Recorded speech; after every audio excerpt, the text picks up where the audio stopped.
들으시고 읽었을 때와 이렇게 듣고 읽으실 때와는 다르기 때문에 이해가 가실 수 있을 것입니다. 그 복음을란 무엇인가 국어 사전적인 정의처럼 그게 복음이 전부다가 아니라 복음의 전부는 성경의 전체가 복음입니다. 근데 사전적인 정의처럼 딱 정리를 해준 곳은 딱 한 곳이다. 그러므로 모든 그리스도인들이 가장 객관적으로 어떤 복음을 믿느냐라는 것을 서로 확인하고 우리는 참 한 복음 안에 주 예수 그리스도 아는 일과 믿는 일에 우리가 하나군요 하고 확인할 수 있는 그 근거는 바로 이 로마서 1장 넓게는 1절에 7절 좁게는 2절에 4절 그 중에서도 육신으로는 성령으로는 이 말의 개념 어떤 학자 어떤 사람이 어떻게 생각하느냐 그 개념이 아니라 이 저자인 로마서 저자인 바울의 의도가 무엇이냐를 잡느냐 학자들이나 자기의 경험으로 나온 어떤 단어적 개념을 잡느냐 여기에 심각한 차이가 있기 때문에 그걸 주의하지 않으면 안 된다라는 핵심의 내용이었습니다. 그러니까 그 부분만 딱 바로 잡으면은 로마서를 쭉 읽어가는데 아낌이 없이 쭉 읽어집니다.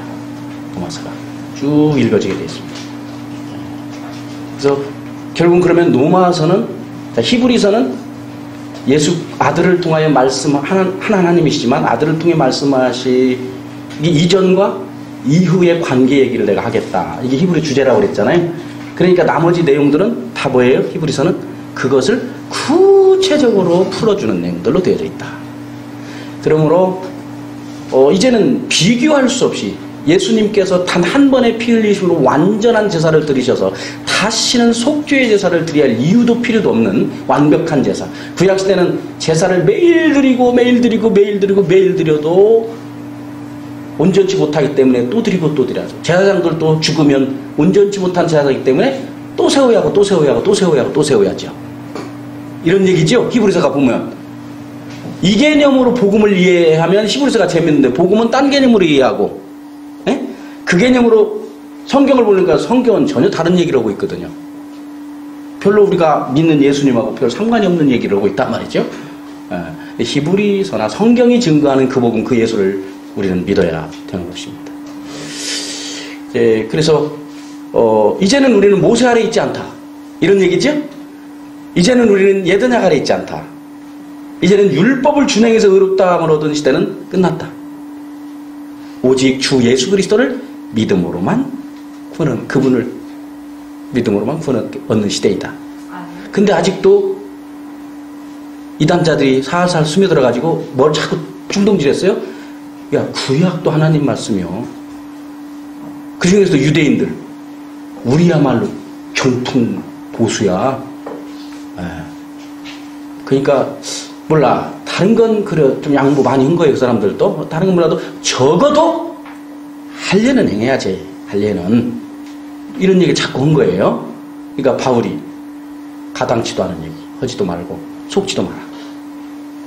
그렇게 해석한다면 율법을 다 지켜야 하는 게 율법이 어디 한두 가지 따로 지킬 게 어디 그런 법이 있냐. 다 지켜야 하는 거예요. 하나도 빠짐없이. 완벽하게 지켜라. 그런데 그렇게 하면은 어떻게 될 것이다? 그리스도에게서 끊어지고 은혜에서 떨어진다. 이게 바울이 갈라디아 교회 이단자들을 향해서 전한 갈라디아서의 내용입니다. 로마서는 그러면 무슨 이야기였어요? 서두가 뭔 얘기예요? 나는 복음을 위하여 택정함을 입었다? 내가 전하는 복음은 이런 복음이다? 복음을 설명해서 한 단락을 딱 마무리해 줬잖아요? 여기서 마무리해 줬잖아요?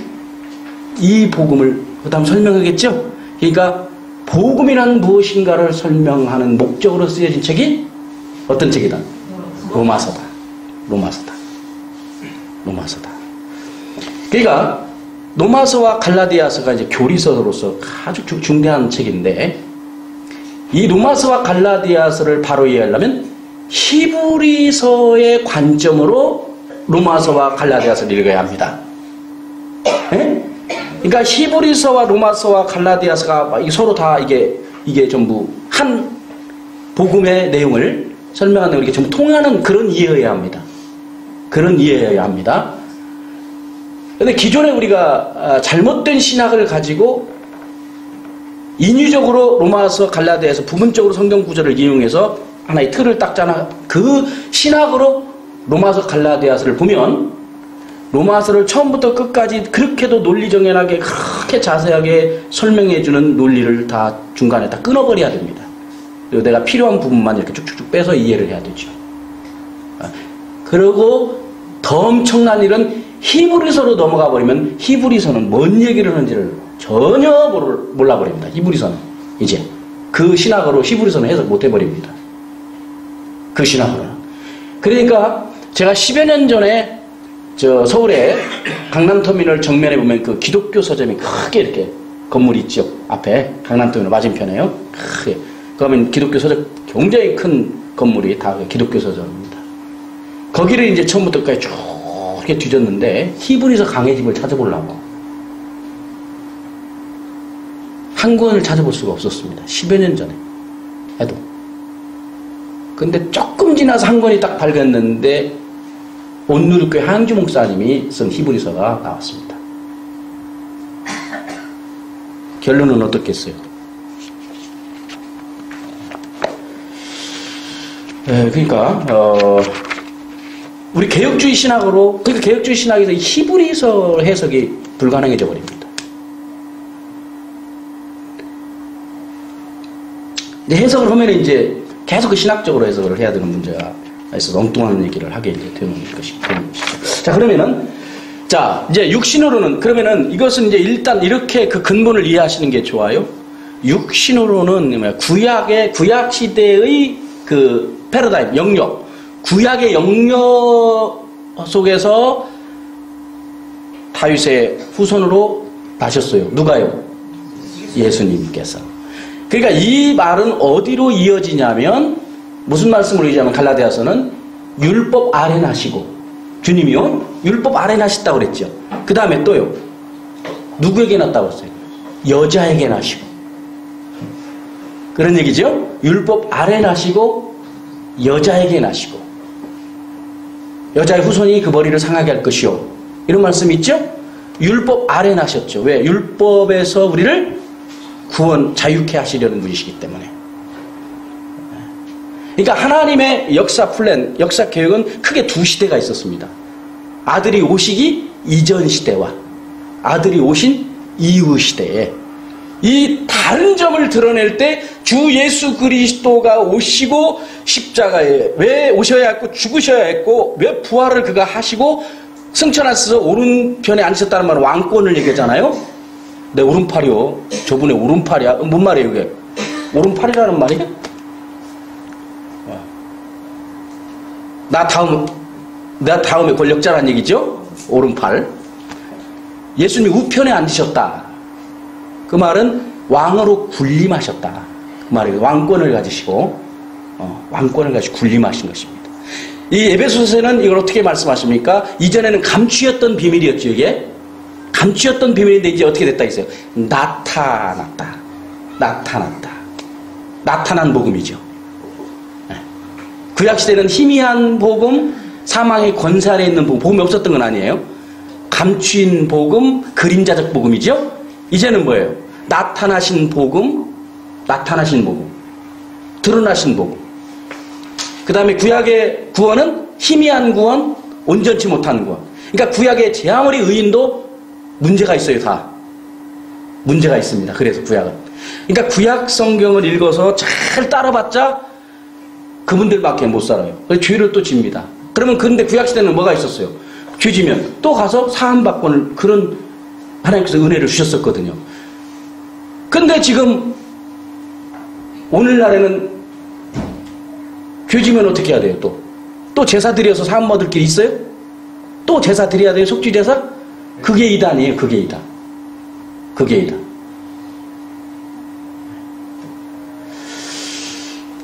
이런 얘기를 성경은 하고 있습니다.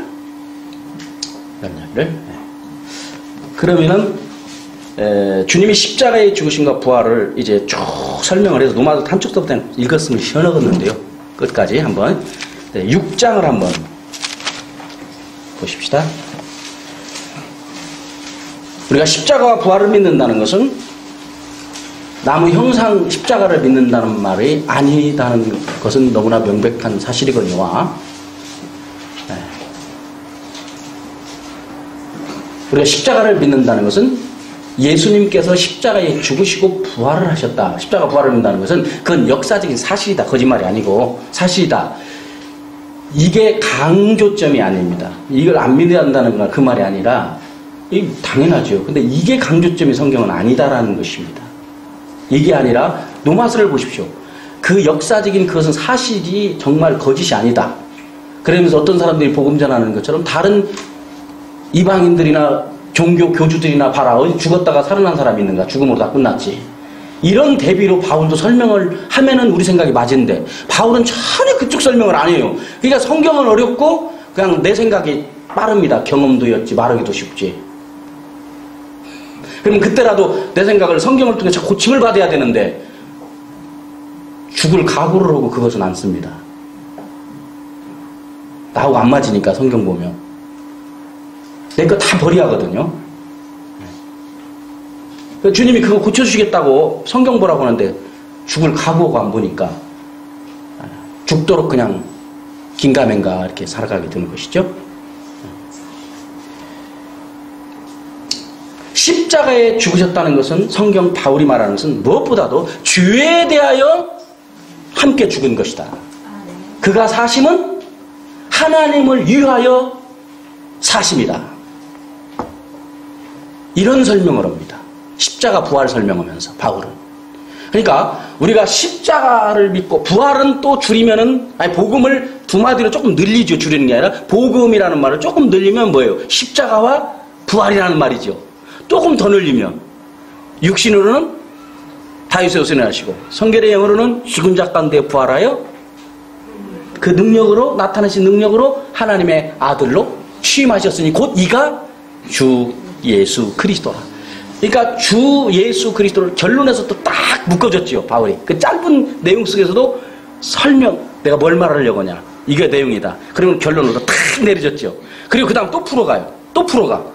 이것을 뭐라고 한다고요? 동시먼적 물결 구조라. 성경은 이런 성격으로 되어 있단 말이에요.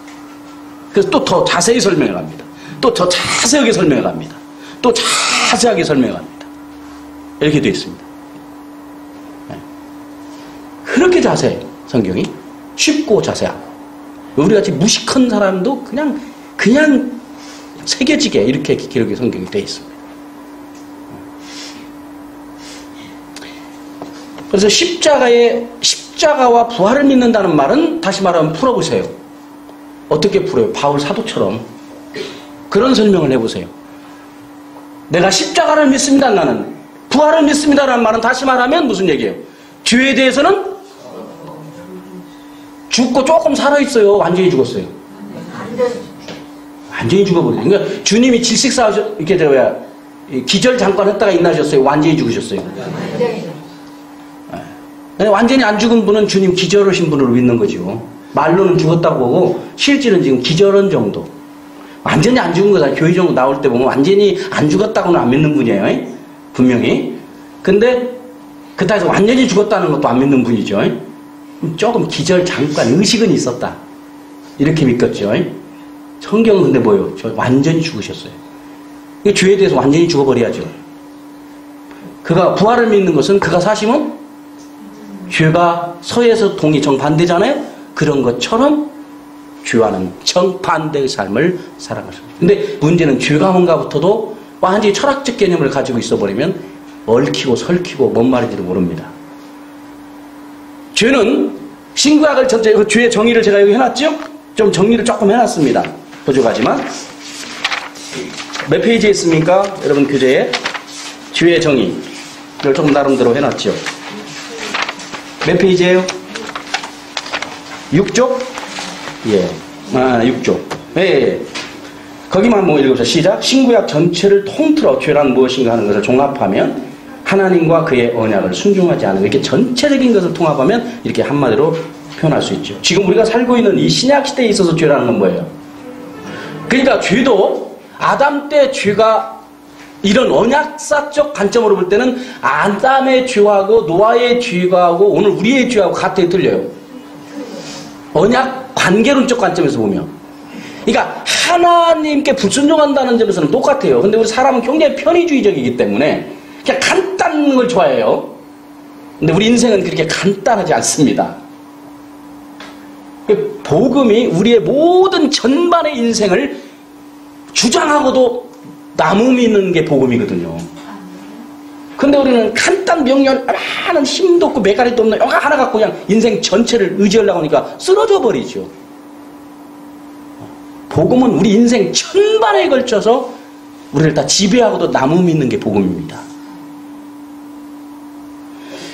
그러니까 이 죄에 대한 죄도 이렇게 뭐 통합적으로 하나 딱 보면 주로 이제 이런 건 많이 들었죠. 하나님과 그의 언약을 순종하지 않는 거. 이거 아주 틀린 얘기 아니에요. 틀린 얘기 아니에요. 그냥 딱 한마디로 말하면 그렇소. 신구약 66권의 하나님의 말씀.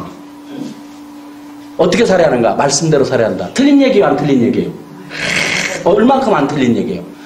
하나도 안 틀리는 얘기예요. 근데 한 번 더 물어보면, 근데 그 말씀대로 산다는 것은 무슨 얘기인가요? 한 번 더 물어보면요. 이제 복잡해지는 것이. 통일성이 있냐 없냐가 이제 그 판가름 나오는 거예요. 근데 적어도 우리는 뭐를 알아야 된다고요? 말씀대로 산다고 할 때 성경에 기록된 대로 살아야 한다는 게 아니라 옛 언약과 새 언약으로 성경이 구별해 줬으니 그렇게 구별하여서 지키는 것이, 따라 사는 것이 말씀대로 사는 것입니다. 성경대로 사는 것입니다. 그것이 성경대로. 네. 그런 것처럼 우리가 믿음으로 의롭다함 하나도 틀린 말이 아니에요. 그런데 구약의 백성들이 믿음으로 의롭다함, 물론 구약 내에서도 뭐예요? 역사 시대마다의 차이가 또 있다고 그랬죠. 언약이 틀리니까. 신약시대도 마찬가지죠. 이게. 그렇지만 통합해서 말한다면 뭐예요? 옛날 약속, 새 약속. 이게 차이. 다른 점을 강조할 때 주 예수 그리스도의 탁월함이 드러나는 것이다. 같음을 강조해버리면 예수 그리스도 끌어내리는 것입니다. 다름을 강조할 때 그리스도의 탁월함이 드러나는 것입니다. 다르다. 그래서 우리가 기도를 할 때에도 과거에는 땅의 성소에서 부르시던 하나님께서 지금은 아들의 영광 안에서 하늘 성소에서 저를 부르신 주님 앞에 저는 나왔습니다. 이렇게 기도할 때 이 스피리트, 이 영은 성령의 역사의 기도입니다. 이 사람은 성령을 따라 기도하는 사람이구나. 진리의 영으로 기도하는 사람이구나.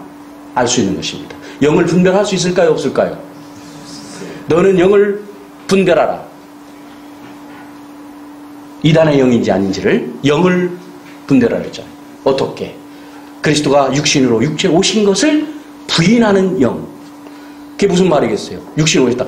그분이 2000년 전에 사람의 몸을 입고 이 땅에 오셨어. 그걸 믿으면 이단영이 아니고 그걸 안 믿으면 이단이고. 이게 아니란 말입니다. 그게 지금. 육체로 오셨다는 말 속에는, 그렇죠? 그가 왜 육체를 입고 왔냐. 그래서 사실은 모든 육신이라는 단어는 구약 에카남이라는 것을 백그라운드로 깔고 있습니다. 성경 전체가 본질이 다 깔고 있어요. 여러분 성령의 열매와 육신의 열매가 있죠. 갈라디아서 5장에 나오지요. 성령의 열매와 육신의 열매 얘기할 때 그게 무슨 얘기일까? 우리 마음속에 두 마음의 얘기일까요? 우리 마음에, 우리 한 사람의 두 마음. 하나는 선한 마음, 나쁜 마음. 선한 마음과 나쁜 마음인데 나쁜 마음을 따르면 육신이고 좋은 마음을 따르면 성령이고. 그러면 거듭나지 않고 전혀 예수를 믿지 않는 사람은 거기 성령의 열매 중에 사랑이 있죠. 사랑과 희락, 여기 희락교회죠. 화평과 오래 참음, 자비, 양선, 충성은 절제지요. 이것이 사람의 열매라고 그랬어요. 성령의 열매라고 했어요. 성령이에요. 벌써 거룩한 영의 열매예요. 근데 말은 똑같아요, 안 똑같아요? 서양 사람 쓰는 말이나 틀려요? 사랑자 우리는 어떻게 이상했어요? 똑같은 말이에요. 근데 문맥으로 이해해야 된다고 그랬죠? 무슨 열매로서의 거기서 사랑이에요? 성령의 열매로서 사랑이라고 이렇게 설명을 해줬잖아요. 만약에 성령의 열매라고 하고 그게 사람의 노력과 힘과 의지로 사랑이라는 열매를 맺어야 된다 그랬다면 그건 거기는 육신의 열매를, 사람의 열매를 얘기한 것이겠죠. 그러면 벌써 성령이라고 하면 그리스도의 문자풀이로 해도 거룩한 영의 열매라는 얘기잖아요. 그러면 거룩이라는 구별되다는 말이라고 그랬죠. 중생하지 아니한 자는 도무지 알지도 맺어내지도 못하는 사랑을 말하는 거예요. 이런 사랑을 분별하지 못하면은 젊은 청년들이 교회 다니고 사랑합시다, 사랑합시다, 사랑합시다, 사랑합시다, 사랑합시다, 범죄합시다로 가는 거예요. 범죄도 사랑하잖아요. 범죄도 사랑이지? 육신의 사랑. 이걸 구별을 못하니까, 교회가 사랑합시다, 사랑합시다, 사랑합시다. 육신의 사람이 거듭난 사람이 안 나는 사람 다 누구나 오시오. 교회만 나오면 천국 가요. 이렇게 되어버리는 것입니다. 성경은 성령의 열매로서의 사랑을 말합니다. 희락, 성령의 열매를 말하지, 뭐 세상 사람들도 희락 아주 기뻐서 막 주체할 수 없는 기쁨, 합격했다. 그런 기쁨이 있잖아요.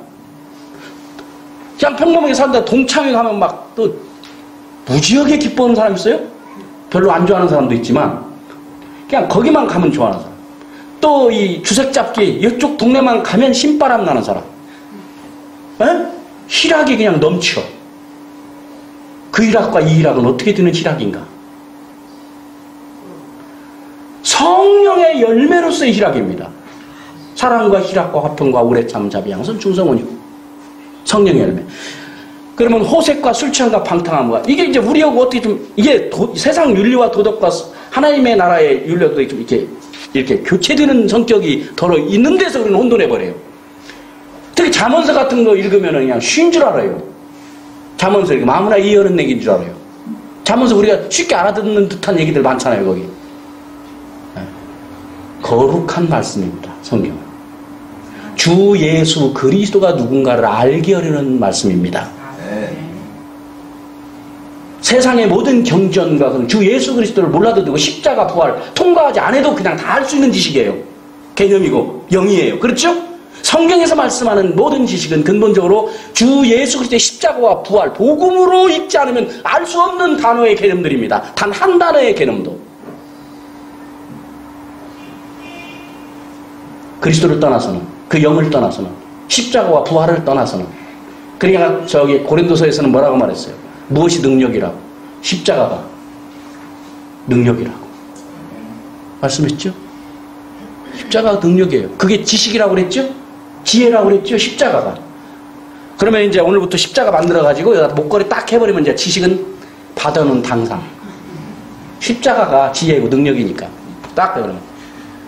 마귀도 그냥 쓱 비치면 그냥 전부 다 따가 떨어지는 거예요. 네? 십자가가 능력이니까. 영화도 나오죠? 우매한 자들이 즐거워 재미있어 하는 영화일 줄은 모르지만 전혀 성령께서는 통탄하시는 일들입니다. 그러면 그런 것이 가능한 오해의 소지가 없도록 교회의 모든 문화들을 우리는 하는 것이 더 성숙한 교회의 모습들입니다. 그런 것들이. 교회란 무엇인가 했을 때 제가 물은 적이 있어요. 어디에 집회에 가서. 성경 공부를 많이 했다고 그래서 동기 목사님 중에 초청을 했어요. 근데 물어봤더니 교회가 뭐예요? 여러분 교회가 어떤 겁니까? 그랬더니 왜? 교회는 십자가가 있어야 합니다. 그러더라고요. 그 다음에 교회 또요. 써봤어요. 칠판에다. 말씀이 있어야 합니다. 말씀. 틀림없는 얘기죠. 또요. 그게 또요. 제가 물어보니까 뭔가 만족하지 못하는가 보다. 머리 영리한 또 젊은 친구가 저쪽에 있다가 장의자가 있어야 합니다. 장의자. 한 10여 년 전이니까 지금 이렇게 돼 있지. 그때는 장의자 진짜 교회면 장의자예요. 무조건. 지금 많이 이게 바뀌죠. 교회 무조건 장의자예요. 이제 이렇게까지. 그래서 이제 그 다음 이제 좀 어느 정도 적어놓고 물어봤습니다. 자, 십자가 딱 그거 풀이 무슨 십자가지요? 교회가 십자가가 있어야 된다는데 어떤 얘기죠 이게? 물었어요 제가. 그 다음에 말씀이 있어야 된다는데 이게 무슨 얘기지요? 답은 안 나왔습니다. 대표적인 답은 교회당 저 꼭대기에 제일 높은 데 십자가 딱 세우는 거예요. 그게 교회지요. 그 다음에 말씀은요, 강대상 앞에다가 저는 아직 그런 거 어디서 보지도 못했는데 어디 갔더니 성경이 막 엄청 큰 것이 있더구만요. 그것도 막 돌로 재단을 아예 만들어가지고 딱 펴놓는, 이래야 교회다. 이 답이 제일 많이 나왔습니다. 장로교인데. 네. 오늘의 현주소입니다. 십자가 보면 이거 표시 없으면 교회 아닌 줄 알아요. 교회 당. 여러분, 교회당과 교회는 어떻게 알았어요? 엄격히 구별해야 됩니다.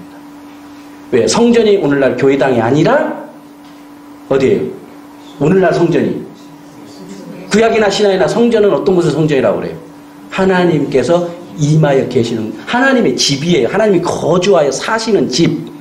꼭 그렇게 하셔야 할 이유가 없으신 하나님이시지만 우리에게 구원의 은총을 베푸시고 우리와 함께 하시는 이 생명의 은혜를 주시려고 하나님 스스로가 그렇게 정하신 거예요. 그래서 구약시대도 집을 지라고 하시죠. 성막 성전을 지켜야 하잖아요. 출애굽 마지막에서 완성되지요. 그 완성된 성전 속에서 어떻게 할 것인가 레위기가 나오죠. 그 성전에서 무엇을 해야 할 것인지에 대해서 나오죠. 그 백성이 무엇을 따라 살아야 할 것인지 신명기가 나오죠. 그 백성은 어떻게 전투에 임할 것인지 민수기가 나오죠. 성전을 떠나서는 말하지 않죠. 성전 중심적 관점이죠. 성전에 가야만 멀리서도 반드시 성전으로 오죠. 왜요? 하나님을 만나려고. 근데 각자 자기가 못 들어가죠. 제사장을 통해 들어가죠. 제사장이 가는 곳에 그 백성들은 가는 곳입니다. 거기까지밖에 못 가요. 땅에 있는 성소, 땅에 있는 지성소죠. 그 1년에 1차 들어가죠. 한 번밖에 못 들어가요. 대제사장이. 근데 그때에도 그냥 하나님과 나의 어떤 가리움이 없이 들어가면 직사예요. 제사장도. 뭘로? 연기, 향의 연기로 가리워야 됩니다. 안 가리우면 죽어요. 안 가리우면. 근데 지금은 가리면 어떻게 되는 거예요? 그게 이단이에요. 그게 영적으로 죽어버립니다. 지금은 그 사람이 질식해버려요. 하나님 죽여버립니다. 주님 몰라요. 잘 먹고 잘 살고 건강하고 장수할지 몰라도. 욥기에 보면은 욥을 대적하는 친구들이 보기에는 신학의 대가들이기도 하고 나름대로 자기들도 욥의 친구니까 대단한 신앙이라고 생각했던 사람들 막 욥에게 막 조소하잖아요. 그 대목 가운데 보면은 네가 뭔가 죄를 졌기 때문에 그런 것이지 어떻게 완전히 인과응보주의 법칙으로 막 해석을 하는 겁니다. 욥을. 욥은 그러지 않았다. 난 그런 적이 없다. 다 알지 않느냐. 하나님 다시 한다.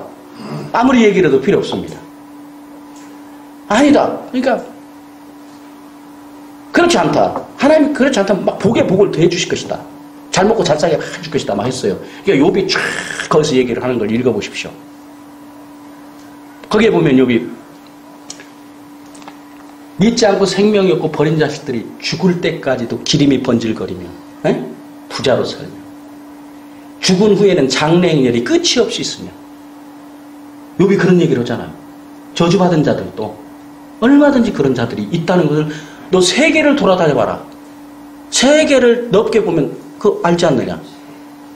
내가 질병이 있다 해서 이게 죄 때문이라고 꼭 반드시 그렇게 볼 수 있는 것이냐. 욥의 얘기예요. 이거는 욥의 얘기.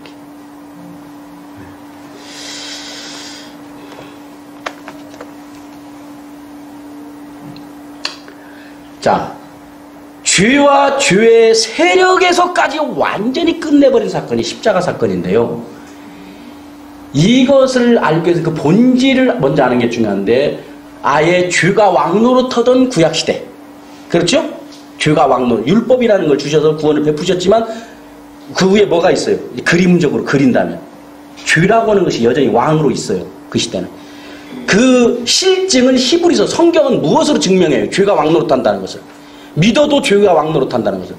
그 백성들의 대표인 제사장, 선지자, 왕 다 죽었지 않았느냐. 다 그들이 죽었지 않았느냐. 그들은 사람 가운데 세움받지 않았느냐. 그들은 제사장인데도 먼저 성전에 들어가려면 어떻게 했다. 자기 죄를 위하여 먼저 속죄를 들어갔지 않았느냐. 근데 대조 누구와? 주 예수 그리스도. 이분은 어땠냐. 이분은 죄와는 아무런 상관이 없고 하늘보다 높으신 지극히 높으신 분 아니냐. 이분이 십자가에 피 흘려 단 한 번에 영원한 제사를 드려버렸다. 단 한 번에. 이 주 예수 그리스도를 이제 영접하라. 근데 히브리 이 대상자들이 믿었어요. 예수를 이 복음을 알고는 있었습니다. 근데 그 엄청 어려움이 왔어요. 거기에 보니까 먹고 사는, 이 복음을 믿었더니 먹고 사는 것까지 어려운 지경까지 이르르기도 했습니다. 그러니까 주저하고 이 복음을 강력하게 확실하게 믿고 나가는데 자꾸 주저합니다. 히브리서가 그런 얘기죠? 네. 주저하지 마라. 담대하라. 그러면서 우리는 침륜에 빠지게 하여 부름받은 사람들 아니다. 이런 얘기죠? 히브리서가. 그런 얘기를 하죠. 자, 6장을 좀 읽어보고요. 6장에 보면 그런즉 우리가 무슨 말을 그냥 읽으면 알아요, 이제 여러분. 이게 그냥 읽으면 돼요, 여러분. 설명이 필요 없어요. 시작. 그런즉 우리가 무슨 말하리요? 은혜를 더하게 하려고 주에 거하겠느냐? 그럴 수 없느니 주에 대하여 죽은 우리가 어찌 그 가운데 더 살리고 무릇 그리스도 예수와 합하여 세례를 받은 우리는 그의 죽으심과 합하여 세례를 받은 줄을 알죠. 여기서 이 세례라는 원뜻이 연합이라는 뜻입니다. 세례. 이게 우리 한자로 지금 씻을세 에돔예가 돼 씻음 이쪽이 되는데 이 원어상으로는 이 접촉, 연합 이런 개념이에요. 세례라는 말이 하나됨. 그러니까 구약시대 보면 꿀을 지팡이로 찍어 먹었잖아요. 찍어 먹었다, 그 찍었다 이런 단어와 같은 단어의 개념입니다. 그러니까 그러므로 우리가 그의 죽으심과 합하여 세례를 받음으로 연합됨으로 그와 함께 장사되었나니 이는 아버지의 영광으로 말미암아 그리스도를 죽은 자 가운데서 살리심과 같이 우리도 또한 새 생명 가운데에서 행하게 하려 합니다. 만일 우리가 그의 죽으심과 같은 모양으로 연합한 자가 되었으면 또한 그의 부활과 같은 모양으로 연합한 자도 되리라. 우리가 알거니와 우리 옛사람이 예수와 함께 십자가에 못 박힌 것은 여기서 옛사람은 어떤 사람일까요? 내 마음의 악한 생각. 맞아요, 들려요? 내 마음의 악한 생각 그런 개념이 아니라 율법 아래에 있음. 네? 그리스도를 만나기 전이죠. 이스라엘은 그러니까 그때 그 고린도후서에 보면 그리스도에게 돌아와야 부어치는 너울이잖아요. 너울을 쓰고 있잖아요. 그게 어떤 상태에 있는 사람이에요? 그게 율법 아래에 있기 때문이죠. 죽음의 권세 아래에 있는 거예요. 그게 옛사람이에요. 옛사람. 그러니까 여러분 율법을요 기가 막히게 철두철미하게 지키면 유대인처럼 됩니다. 그래서 큰 죄는 그냥 낙타는 꿀꺽꿀꺽 그냥 생겨요. 그리고 그냥 하루살이는 그냥 걸러내 민감한 감각을 가지고 걸러냅니다. 이런 사람이 됩니다. 율법에서 벗어나지 못하면. 그 다음에 다른 사람의 잘못은 기가 막히게 찍어냅니다. 네. 한 번 물으면 안 묻습니다. 그 사람이 잘못돼 먹어서가 이전에 뭔 문제예요? 우리는 이제 우리는 그 사람이 그런 줄 아니까 그런 사람은 우리가 미워해버리는 거예요. 성경은 또 뭐라고 말해요? 환장하게 원수를 사랑하라. 근데 우리는 이걸 알면 그 사람을 우리가 불쌍하게 보입니다. 왜냐하면 그 사람은 나와 똑같은 사람이에요. 나보다 특별히 나쁜 게 없어요. 뭐가 문제예요? 율법에 붙들려 있는 게 문제예요. 다시 말하면 그리스도를 만나지 못한 게 문제예요. 그러니까 그 사람을 찍어대고 그 사람을 내가 고치려고 하면 죽어요. 서로가 죽어. 소와 사자. 헤어지면서까지도 끝내 마지막 한마디는 해야겠다. 무엇을? 나 최선을 다했다. 그러고 끝나. 지독한 거야. 그리스도를 만나면, 그러니까 자식이다, 이웃이다, 우리 교우중이다, 못된 사람이 있다 싶으면 뭐 때문에 그래요? 그리스도를 안 바라보고 있구나. 못 만났거나 안 바라보거나 유면하고 있구나. 그럼 어떻게 해야 돼요? 그 사람? 너 그리 갖고 되겠어. 이적으로 행동 지침 하나하나 가르치기 전에 뭐라고 해야 돼요? 복음을 설명해야 돼. 육신으로는 다윗의 후손으로 나셨다. 성결의 영혼은 죽은 자 가운데 부활하여 하나님의 아들로 취임하신 분이다. 이분을 믿어라. 그가 죽었다는 건 뭐냐? 십자가 죄를 끝내버린 분이야. 그분을 따라서. 나 계율이 있어야 마음에 딱 들라고 어떻게 살아 이렇게 법을 줘야 나는. 네. 집에서 여러분 부모와 자식 간에 법을 만듭니까? 아내와 서로 관계가. 사랑이 식을수록 법을 만듭니다. 말 안 들으면. 너 몇 시까지 꼭 들어와.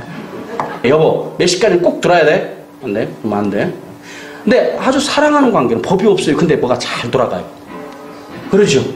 법이 있어요? 뭐 법칙 딱딱 세워요? 근데 왜 이렇게 잘 돌아가요?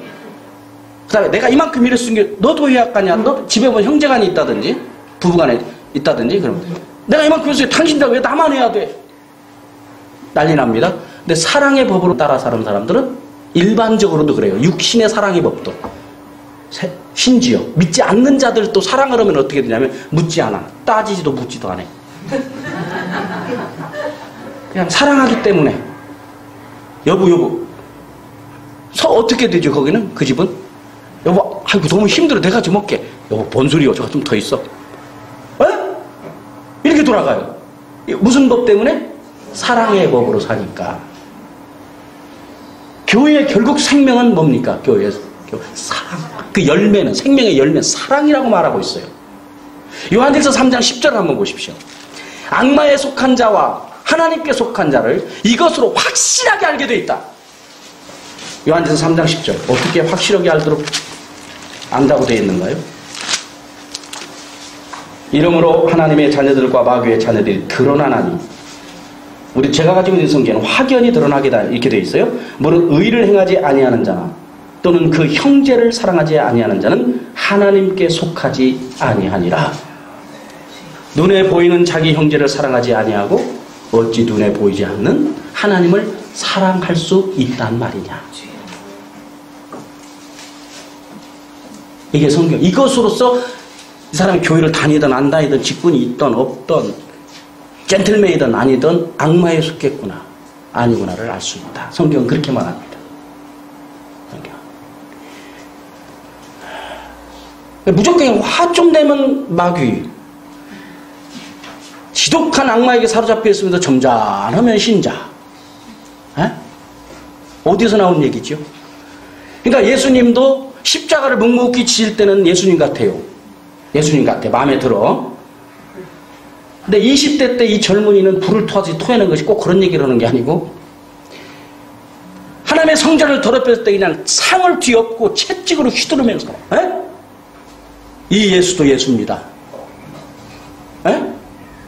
어느 젊은이가 이런 얘기를 했다. 이 예수도 예수입니다. 예수도. 독사의 자식들아. 더 무서운 거요. 우리는 뭐예요? 조금 X 새끼면 보통 흔한 그냥 그 새끼인데 독사의 새끼들아. 누가 하신 얘기예요? 잠깐 타락하셨나요? 잠깐 타락하셨어요? 역사적 정황. 그 역사적 정황을 떠나서 봐봐요.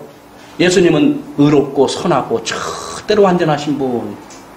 갖고 이제 이 잣대로 어느 상황이든 봐봐. 예수님 타락하셨구나. 잠깐. 오래 안 했으니까 그분 올해는 안 했는 것 같다. 그랬겠지. 이렇게. 그때도 변함없는 완전하신 예수님. 그렇죠? 저 때도 완전하신 예수. 우리는 이런 어떤 역사적인 그 상황, 정황, 이런 걸 무시하고 꼭 그 심각한 교회의 분란을 일으킨 사람 봐봐요. 어떤 배경 속에서 이 사람 둘이 얘기하고 있는데 말귀는 못 알아고 배경 싹 빼고 딱 자기 기분 나쁜 말 딱 듣고 저자가 가서 암게 그랬다. 앞뒤 거두절미하고 이랬다 돼. 그래버리면 이거 안 했다고도 할 수도 없고 이거 참 복잡한 얘기예요. 배경 빼고 해보라고. 성경을 그런 식으로 우리가 보고 있다.